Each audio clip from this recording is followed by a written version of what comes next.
Yo, what's up, Heat fans? The Heat just won. It's August 20th. The Heat just beat the Pacers. Yes, we beat the Pacers in Game 2 of the first round. It was a good win. Jimmy Butler shows up. Goran Dragic shows up. Bam is effective. Duncan Robinson goes off. It's just raining threes down there. Tyler Hero contributes the way he does. You already know how he's going to bring it, but I'll get all into it in this episode of Heat Block Spot. Thank you for joining me, guys. Thank you for listening. Thank you for watching if you're on YouTube. And of course, as always, before we get into the good stuff, if you can, please, whatever you're listening on, Spotify, Google, Apple, whatever the case may be, Anchor.fm, do me a favor, hit that follow, like, subscribe, share it. It's all good. If you're on social media, as in Twitter and Facebook, hit me up. Let's have a conversation. Talk a little bit about Heat, a little bit about basketball, a little bit about life, whatever you want to talk about. Or email me, heatblogspot@gmail.com. All right, guys. And one more thing before we do get into this episode. Unfortunately, this episode comes with a heavy heart a little bit.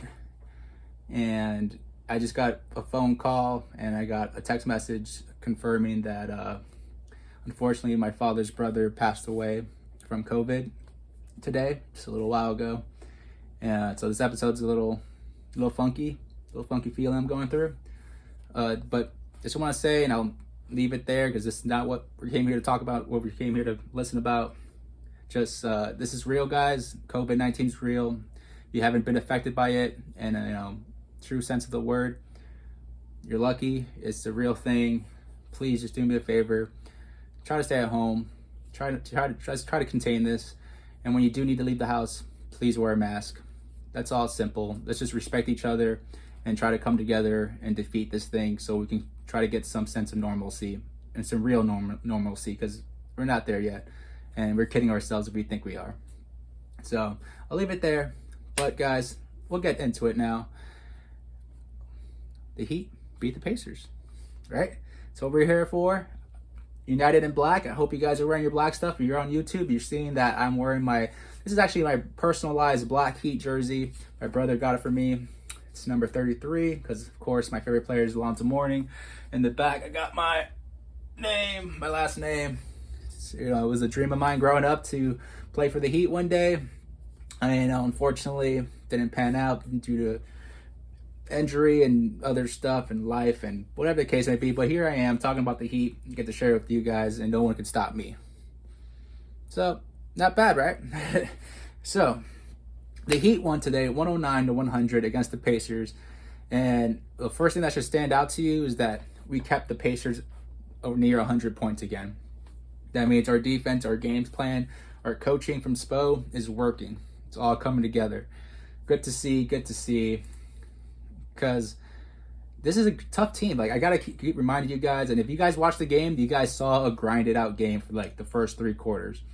No matter what, Victor Oladipo played. And he definitely made a difference for the Pacers. He definitely brings more dynamic scoring, and he had a good game today. I was really shocked by him. He wasn't efficient a lot. He did miss a lot of shots compared to how many he made in, but he's gonna get better. I think it's more mental right now for him. So the more he plays, the more he gets out there, the more confidence he gains. I think he's gonna be a really good piece for the Pacers.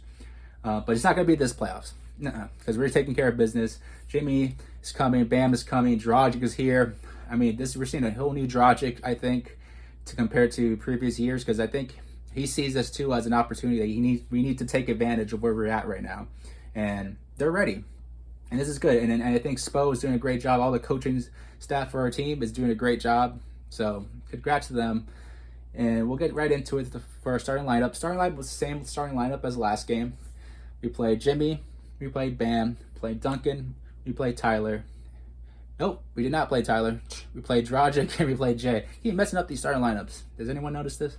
But anyways, either way, that's our starting lineup. I like it. Again, it brings a lot of different pieces, a lot of shooters, and a lot of versatility to our defense, which is good. I'll get into it now real quick. Kendrick Nunn did not play again. If you haven't seen the game, he did not play. He was active. I mistakenly said the last episode that he was inactive, but he was active for that last game too. Spo just simply, coach decision, did not play him. And I think this game assured us that we really don't need him unless there's an injury. Honestly, I thought for a second there in the first half, maybe we might see a Kendrick Nunn sighting in the second half if we didn't start playing better and start taking it up a notch, which we did. But I think Spo was probably considering it like maybe I needed, because the Indiana Pacers defense was tough this whole game. They do not give up. They're relentless. They're tough in your face all the time.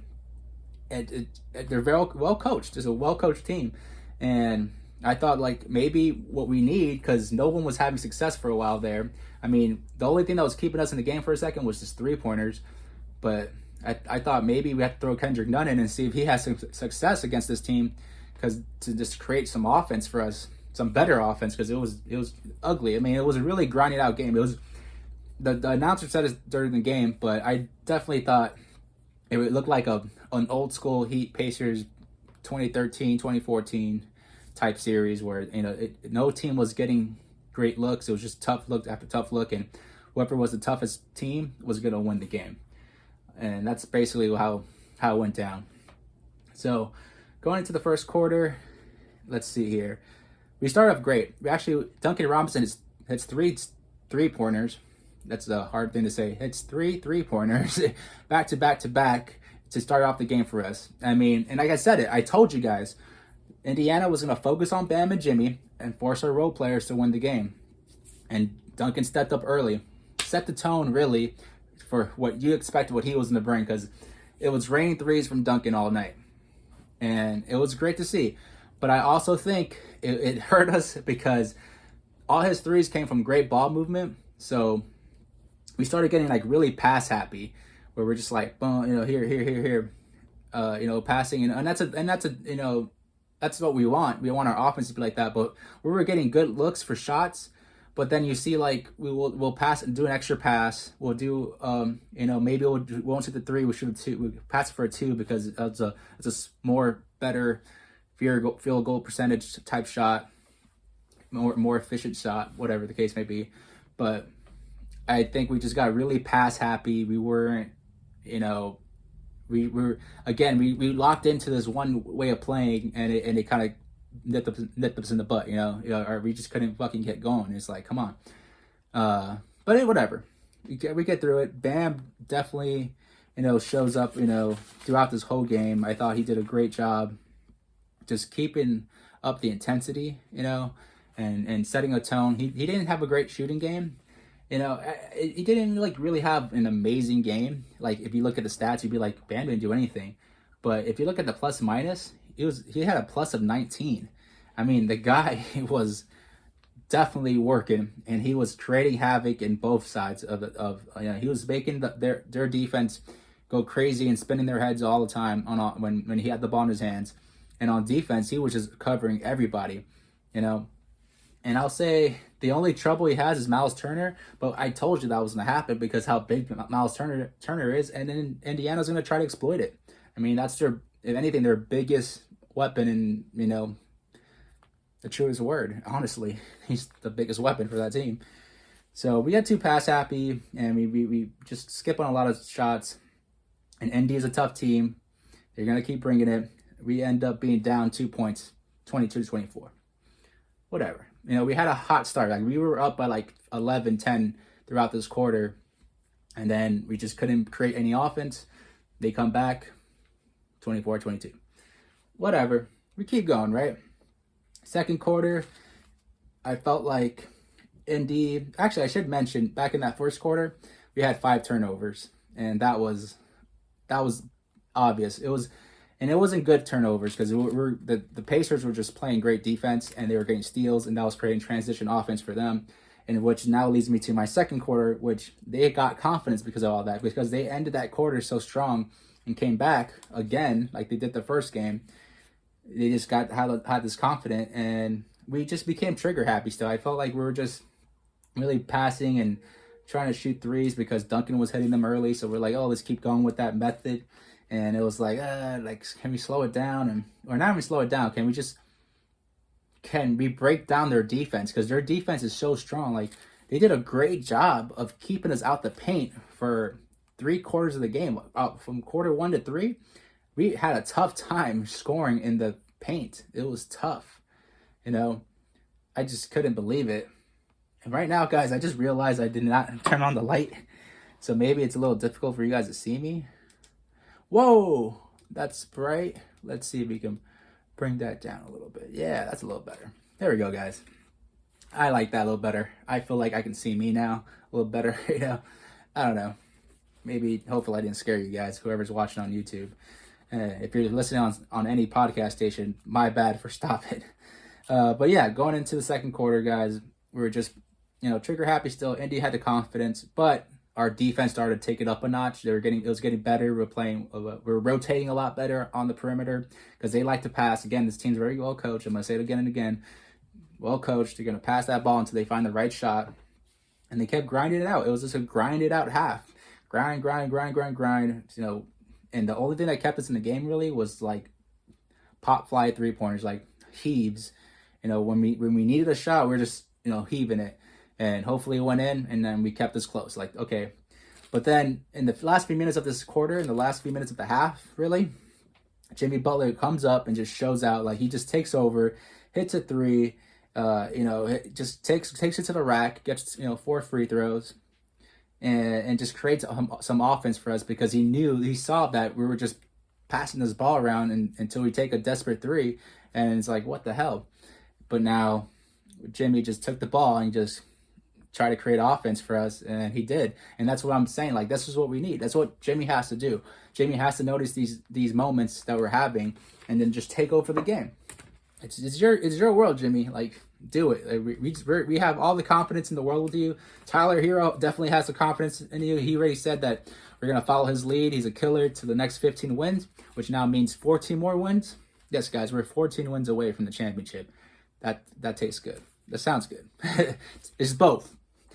Anyways, so and throughout this whole half, though, I gotta mention that Bam definitely.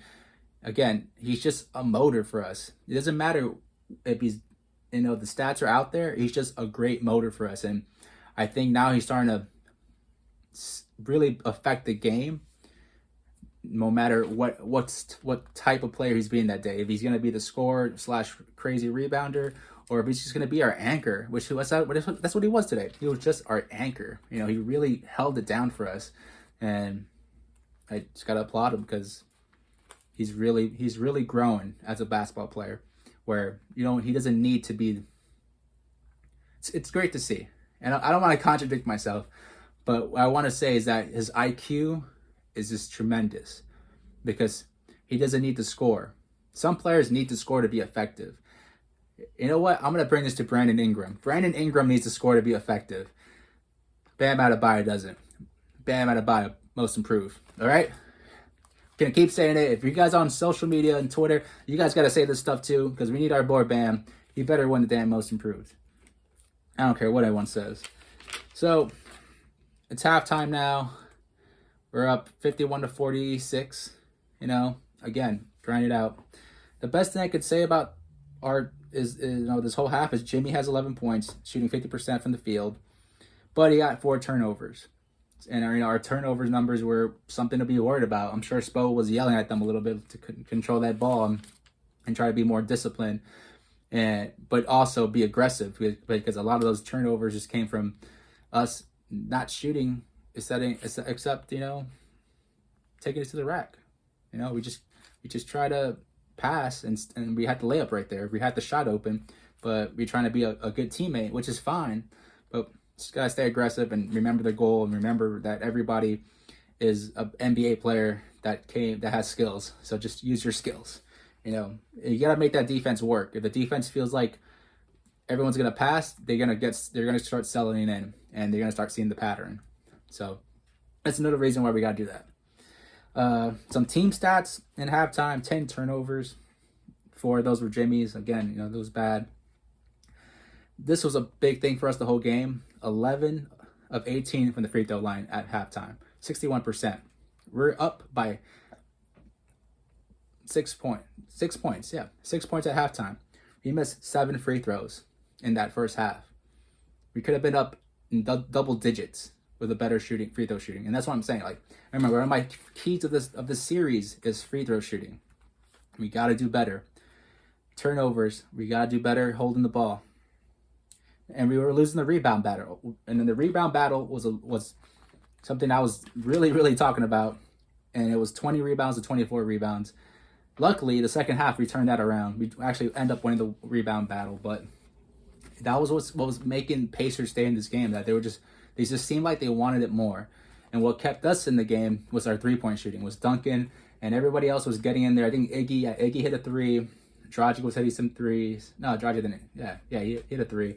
And it's just everyone, just collectively, people hitting threes when we needed it, just to keep us in the game still, because we're grinding this one out, and which leads us to the third quarter. Because then now again, so I guess this is the pattern because of how good the Pacers are defensively and how well coached they are. I think they're always gonna bring it. I think every first half of this series will be contested very highly, and we're gonna have a close game. Like every half, no matter what, I think we're gonna always have a close game. And then the second half is where we just gotta run with it, which is what we have been doing.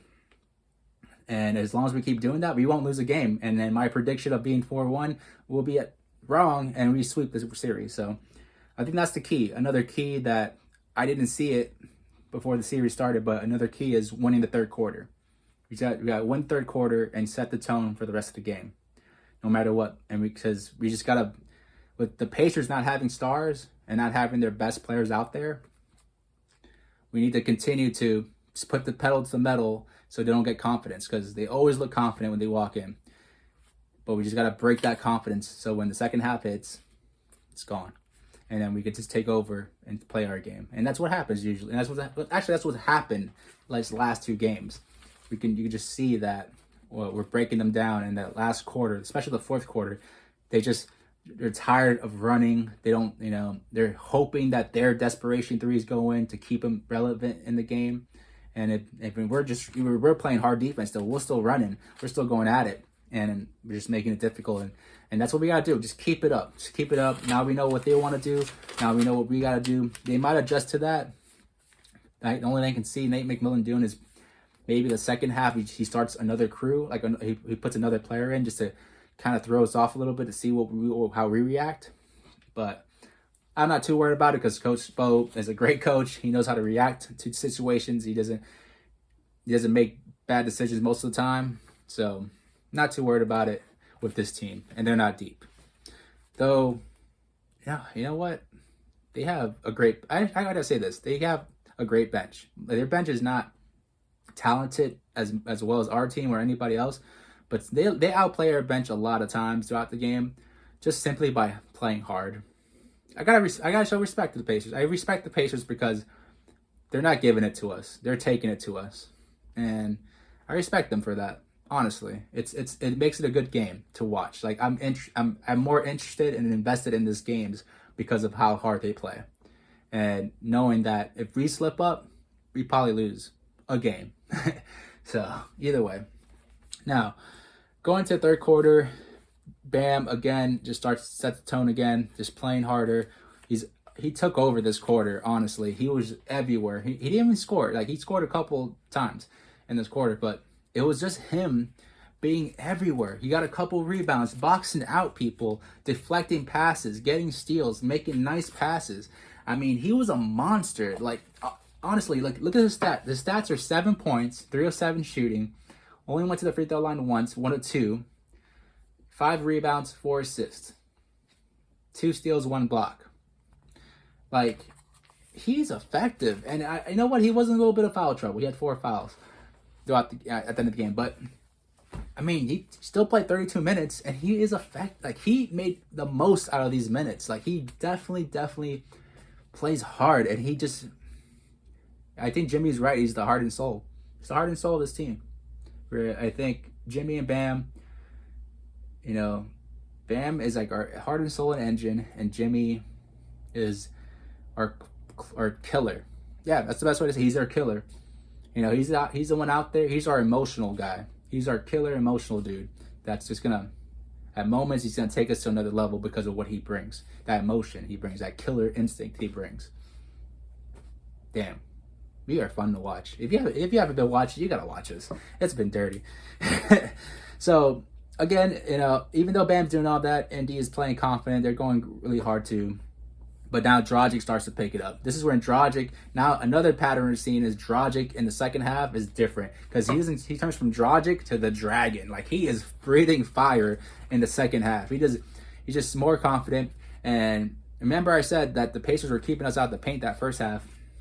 This quarter is when Dragic starts to slither in there, do his patented dribble moves, and he was getting great picks from his teammates. And he was breaking down that defense, and then we'll kick it out for a nice three. Well, then that's when the ball movement comes in, because we weren't breaking down any defense in the first half at all. And Dragic comes in here, takes care of business. It was good. It's great to see. It's great to see Dragic have that confidence. And again, this is why he's in the starting lineup, because he just brings another level, another dynamic piece to that starting lineup. And all that created an 11-2 run for us. And we kept going. Our defense started to bring it up a notch. That created, offensive power for us, because it created transition offense. And we're awesome in the open court, especially when we have Iggy out there. Bam, Duncan, because Duncan's going to hit the corners. Tyler is getting really good at transition offense, because he's not being erratic. He's just really being calm and making the right decision.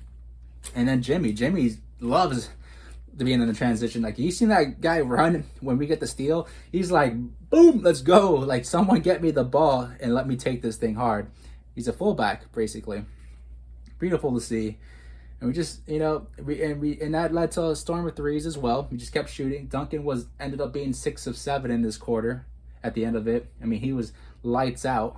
He got fouled for a 3, I believe, in this quarter too. Shot 3 free throws, made them. And this is when you see we're breaking down the Pacers spirits. Now they're like, oh crap, this is when we start breaking away. Either way, we end up being up 88-77, up by 11. Here we go. Getting into the fourth, we just kept it up, and it just continues, and we don't let go of the pedal. And the Pacers try to come back. They got it down under single digits for a couple seconds. A couple minutes. They'll make some points and make some layups. TJ will break down our defense to get a couple floaters. Malcolm Brogdon, I gotta respect his game, because he definitely brings it. I definitely like his game a lot. And then Victor, I remember Victor was out there, and those guys were really bringing it. The Holiday brothers do sprinkle a little bit stuff in there too. But with all that said about the Pacers, we're giving them their due respect. We just kept bringing it. We kept passing that ball. Dragic, the Dragon, kept breathing fire, just creating offense. He ends up finishing with 20 points, 9 of 18 shooting, which is 50%. 2 of 4 from the three-point line, 50%. 6 assists, 3 rebounds. I mean, I told you, he's consistent. This is why he's in the starting lineup. He's consistent, and he brings more than just scoring. And he's a playmaker. And I'm not going to mention Kendrick Nunn. That's it. But this is why Dragic is starting. He takes over. Tyler Hero definitely comes in this quarter too, and really shows his skills out. And that's what we need. We don't need him to do it the whole game. We just need him to pick his moment, which he did now. And like I said, he's bringing our Dragic off the bench. Our 6th man that Dragic was all year, Tyler Hero is that man now. And he got 15 points. He didn't have a great shooting night, but he got 4 or 6 free throws. That's pretty good, because he's creating offense for us. 5 rebounds. Again, the boy hustles, and 3 assists, because he's trying to create some offense for us, some playmaking. And those 2 guys just teamed up to make it really tough for the Pacers to even really battle us at that point. Man, it was good to see. It was good to see that we're just finally putting all the pieces together, and everyone's starting to find their role. And I think this is what you're going to see. Definitely this 9-team squad. The deepest we get in the bench is DJ, Tyler Hero, KO, and Andre. And then the starters. Nobody else comes in after that. And this is the team that gives us the most versatility, the best three-point shooting, the best ball movement, the most athletic. Because DJ comes in a lot for Bam. Like, before KO gets in to really be the center, DJ comes in for a couple minutes to be the center. And that's just to give us some more transition offense, because DJ's going to poke his hands, get little taps. He's a threat for lobs. Everyone's fitting in their role. Kelly O's hit some big threes, he did some big shots. It's just everyone's just starting to form together, and it's good to see. It's just good to see because the teams that do this who they're gonna go far. The teams that their bench is playing smart, they're staying healthy, the whole game plan is consistent. Those are the teams that will go far in this bubble. And because you see the other super teams, they're having trouble because they're just not coming correct. There's not a lot of playoff experience. Everything, they're not hungry enough. I think they're dealing with some injuries. If that they're dealing with is a bunch of different things, different factors. But we are not dealing with those things right now. So we got to take advantage of that and continue to grow. And Spo's doing that. Spo is doing it. And I congratulate this whole team. This whole team just is really fighting right now to just really make some noise and win a championship. I think they're ready. This team is ready right now to win a championship, and they're going to go for it. And I hope everyone in the East is scared because we ain't going to let up the gas. Nope. So we end up winning 109-100. Great game. You know what? I want to get into a little bit of, my keys for the series. Remember, I told you, rebounding was going to be a big thing. We end up winning the rebounding battle 41-38. Boom. Free throws is where I'm still pissed at, though. 19 of 28 for us. We ended up shooting 67% from the free throw line. And that's 9 missed free throws. We won by 9. Hitting all our free throws, we would have won by 18. And we probably didn't have to hit so many heave shots if we would have hit our free throws. When you need those desperation threes and hopefuls to go in. Free throws save us. Free throws stop the clock. Free points, free throws. The Pacers were 16 of 20, 80%. That's why they were in the game. Because if the Pacers were missing their free throws and we were missing our free throws, totally, we'd be up by 18. Way ahead of the third quarter probably. We'd be up by 18. But because they're hitting their free throws and we're not, we're just letting the Pacers stay in the game. We need to start taking control of that. Our three-point shooting continues to dominate. We were 18 of 35, 51% shooting compared to the Pacers, 12 of 34, which is 35% shooting basically. They're a great field goal shooting team, but they're not with this squad. They're not a great three-point shooting team, and we just need to continue to take advantage. Now, next game, you're gonna see Duncan Robinson get aimed at a little more, but I think now you're gonna see Bam have a good game.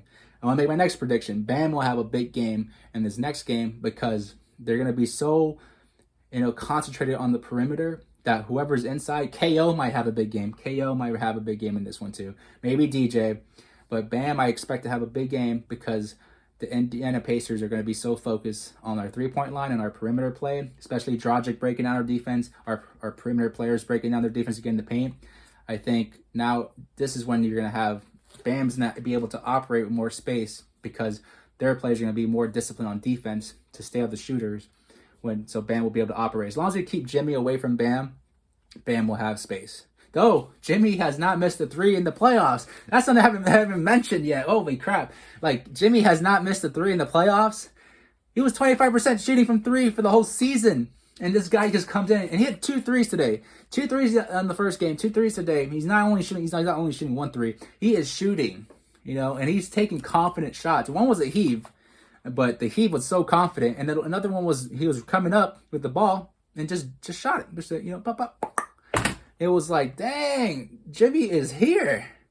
So honestly, playoff Jimmy, man, playoff Jimmy is something else. If I'm a Sixers fan, and if you know what's going on in that series, you hate the front office right now because I think they paid the wrong man. I mean, we would not have gone to Tobias Harris. I don't think there was a way in the world that we get to convince Tobias Harris to come to the Heat if Jimmy Butler was the one to sign that contract. But honestly, man, that front office messed up because this guy just brings a whole different game defensively too. He was a monster defensively. He's all over the place, creating havoc, getting rebounds, just being vocal, being in people's face sometimes. And that's what you need. You need to put a little fear in these guys. Just to give you a little edge, you need to do that, and it's nice. It's good to have him. It's good. It feels good. It feels like a Heat player. But all right, guys, yeah, that's pretty much my episode and my recap for this 109-100. The Heat win. Let's go. Whew. Man, 14 more wins, guys. 14 more wins. And we could possibly have another banner, another parade in Biscayne Boulevard. Just try not to get too excited, right? MA, just calm down.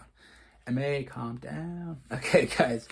So, for you guys, just to let you know, the next game's on Saturday. Game 3 will be our home game. So, maybe I wonder if we're going to go Vice or if we're going to stick to black because we're united in black, of course. Either way, I'm kind of curious. Maybe I wonder if they bring out the black Vice jerseys. That would be pretty dope because that's my favorite Vice jerseys are the black ones. But that game on August 22nd on Saturday, it's at 3:30 p.m. on TNT. Game 4 Monday, August 24th at 6:30 p.m. on TNT. And of course, if you lose any of those games and a Game 5 is necessary, we play Wednesday, August 26th, and that's to be determined due to numerous factors that we don't care about right now. So. But those 2 games, I think we have a good chance of sweeping. I think the Pacers are really bringing their best, but unfortunately, we're just better. And I think they're gonna. I think if we win Game 3, the Pacers will Game 4 will just be a chuck it up game. And I think we just gotta take care of business in Game 3, and that will just break enough spirits of the Pacers to be like, what's the point of keeping this going? Might as well get home faster. You know, and that's another thing about the bubble. We got to take advantage of these things.